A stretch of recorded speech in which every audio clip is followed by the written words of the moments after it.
प्रभु यीशु के सामर्थ्य नाम में आप सबको जय मसीह की। Praise the Lord. आइए आज के सुंदर दिन के लिए पिता का धन्यवाद करते हुए अपना ध्यान हम प्रभु के वचन में लगाएं। मेरे साथ प्रभु के वचन को निकालिएगा। भजन संहिता की किताब 119 अध्याय वचन 2 और उसका वचन 3। यहाँ इस प्रकार से लिखा है, मैं इसे आपके लिए पढ़ूंगा। क्या ही धन्य है वे जो उसकी चेतौनियों को मानते हैं और पूर्ण मन से उसके पास आते हैं। फिर वे कुटिलता का काम नहीं करते, वे उसके मार्गों में चलते हैं। Praise the Lord, hallelujah. प्रभु के लोगों, जब आप परमेश्वर के मार्ग में चलते हैं, सच बताएं तो प्रभु ने क्या कहा है उसको समझिएगा। प्रभु ने कहा है सकरा है वो मार्ग जो जीवन को पहुंचाता है। बहुत लोग नहीं, प्रभु ने कहा थोड़े लोग हैं जो उससे पाते हैं। हालेलुया। और इस उत्तम जीवन को देने के लिए प्रभु ने आपको चुना है। इसका मतलब है कि यीशु मसीह आपको और मुझको ये बताना चाहते हैं कि मैं तुम्हारा स्वागत कर रहा हूँ एक सकरे मार्ग में चलने के लिए। और ये जो सकरा मार्ग है, ये सहज मार्ग नहीं, कठिन है वो मार्ग जो जीवन को पहुंचाता है। और प्रभु ने कहा थोड़े लोग हैं जो उसे पाते हैं। हालेलुया। प्रभु ने आपको वो जीवन का मार्ग देने का निश्चय किया, पर इसको पाने का तरीका थोड़ा कठिन है। इतना आसान नहीं, थोड़ा कठिन है। पर हाँ, इस कठिनता में परमेश्वर की आशीष है। आज्ञाकारिता में बाइबल कहती है क्या है धन्य वे जो उसकी चेतौनी को मानते हैं। कभी कभी प्रभु की आज्ञा मानना आपको पीड़ादायक लगेगा, कठिन लगेगा। कभी कभी ऐसा लगेगा कि व्यर्थ है, फालतू है, बेकार है, ऐसा भी लगेगा। परमेश्वर के लोगों, नामान सुरयानी जो कोढ़ से ग्रसित है, जिसको उस देश का उसके देश के आराम देश का जो राजा है, वहाँ के जितने लोग हैं, कोई उसे चंगा नहीं कर सकता, कोई राजवैद्य नहीं। और तब वो इज़राइल में आता है परमेश्वर के दास एलीशा के सम्मुख में। प्रभु के दास ने अपने सेवक के माध्यम से कहलाकर भेजा कि जाकर यरदन में 7 बार डुबकी लगा ले। अब यरदन दलदल, कीचड़, गंदगी से भरा हुआ। उसने बताया अपने देश के सुंदर और बेहतरीन नदियों के बारे में बताया, उसके पानी की क्वालिटी के बारे में बताया। पर परमेश्वर के दास ने जो कहा था ना, वो मार्ग थोड़ा सकरा था, खराब था। अब सवाल ये है, अगर उसके यहाँ की नदी, उसके यहाँ का सरोवर, तालाब अगर उसे चंगा कर देता वहाँ का पानी, तो क्यों चंगा नहीं हुआ?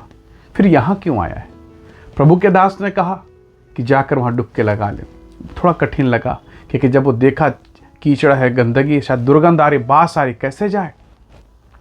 पर जैसे तैसे उसके सेवकों ने, उसके अंगरक्षकों ने, उसके सहकर्मियों ने उसे समझाया कि यदि कोई कठिन काम तुझे मिलता तो क्या तू नहीं करता? बस जाकर डुबकी तो लगाना है। प्रभु के लोगों, परमेश्वर के लोगों, 7 बार डुबकी, पहली बार, दूसरी दफ़े, तीसरी दफ़े। और जब 7वीं बार उसने डुबकी लगाया, बाइबल कहती है उसका शरीर छोटे से बच्चे के समान हो गया। Praise the Lord, hallelujah. पर क्या वो पसंद वाला काम था? क्या वो उसे पसंद से कर रहा था, खुशी खुशी कर? नहीं कर रहा था। भारी मन से, दबे मन से, छी छी छी, नाक बंद करके, आँख मुंह को बंद करके, क्योंकि गंदगी है, बदबू है, पर चंगाई है। हालेलुया। तो प्रभु के लोगों, कई बार परमेश्वर आपको सकरे मार्ग से लेकर जाता है, कठिन मार्ग से, जो आपको पसंद नहीं आ रहा है, जिसमें आपका मन नहीं लग रहा, जिसमें आपको आनंद नहीं आ रहा, लेकिन परमेश्वर को भाया है, उसी के द्वारा वो आपको जीवन दे। प्रभु के लोगों, एक सवाल मैं आपसे पूछता हूँ, क्या आप 500 रुपये में, आज 2023 है, आज 500 रुपये में आप 2 किलो टमाटर खरीदना चाहेंगे? कभी नहीं, क्योंकि आपको पता है टमाटर कैसे 500 रुपये का होगा, वो भी 2 किलो, असंभव है। आपको पता है ना टमाटर का मूल्य और 500 रुपये का मूल्य, दोनों में बहुत अंतर है। आप 1 किलो सोना देकर, 1 किलो गोल्ड देकर, उसके बदले में आधा किलो चांदी खरीदेंगे? आप कहेंगे ये तो मूर्खता वाला व्यवहार है, कैसे हो सकता है? आपको मूल्य पता है। आपसे एक सवाल मैं पूछ रहा हूं, आपका मूल्य क्या है? और मेरे और आपके मूल्य के बदले में यीशु का कीमत क्या है? बाइबल कहती है परमेश्वर ने जगत से ऐसा प्रेम के इकलौता बेटा दे दिया, ताकि जो कोई उस पर विश्वास करे वो नाश ना हो, परंतु अनंत जीवन पाए। परमेश्वर के पास एक बेटा है, यीशु मसीह, बहुमूल्य, इकलौता, उसके समान कोई नहीं, पर उसको परमेश्वर ने दे दिया मेरे लिए और आपके लिए। क्या मेरी वैल्यू है? मैंने आपसे कहा 2 किलो टमाटर के बदले में आप 500 देना चाहते नहीं है। आधा किलो चांदी के लिए 1 किलो सोना आप छोड़ने को तैयार नहीं है ना? पर वो परमेश्वर मेरे जैसे पापी के लिए उसने अपना इकलौता बेटा देने का निश्चय कर लिया, क्योंकि उसे मालूम है, उसे पता है मैं बहुमूल्य हूँ, मुझे बहुमूल्य बनाया जा सकता है। हालेलुया। क्या आप परमेश्वर के प्रेम को समझ पा रहे हैं?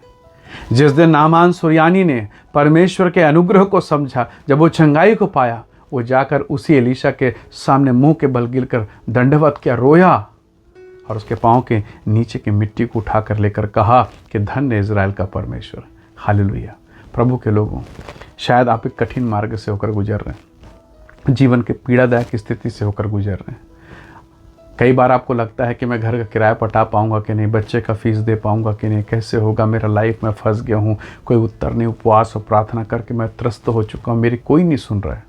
परमेश्वर के लोगों, बहुत बार इब्राहिम ने भी ऐसे सोचा होगा, बहुत बार सारा ने भी ऐसे सोच के रोया होगा, पर क्या उनका परमेश्वर उनको धोखा दिया या उनका परमेश्वर विश्वास योग्य रहा?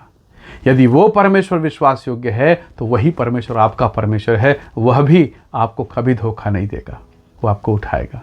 लगे रहिए, सकरा है मार्ग, जीवन को पहुंचाएगा और आप एक दिन गवाही देंगे। आइए इस समय हम प्रभु का धन्यवाद करें, अपने मनों को तैयार करें और बहुत ही नम्रता के साथ कहें कि परमेश्वर, मैं सकरे मार्ग में, मैं अपने भलाई के मार्ग में उस बेहतर जीवन में चलने के लिए तैयार हूँ, चाहे हानि उठाना पड़े, मैं तेरे साथ चलने को तैयार हूँ। प्रभु आपकी सहायता करे। आइए दुआ करें। प्रेमी अनुग्रहकारी स्वर्ग पिता, धन्यवाद मेरे प्रिय भाई बहन के लिए जो इस वीडियो, इस संदेश को देख रहे हैं, सुन रहे हैं। प्रभु इन्हें आशीषित करें, इन पर दया करें और अपनी सामर्थ्य से परिपूर्ण करें। जो भी कष्ट, पीड़ा, तकलीफ इनके जीवन में है, सब कुछ प्रभु यीशु के नाम से दूर हो। प्रभु ब्लेस करें, आशीष दें, प्रभु यीशु के नाम से मांगते हैं, आमीन आमीन। प्रभु आप सबको बहुत ऐसे आशीष दे। Praise the Lord. जय मसीह।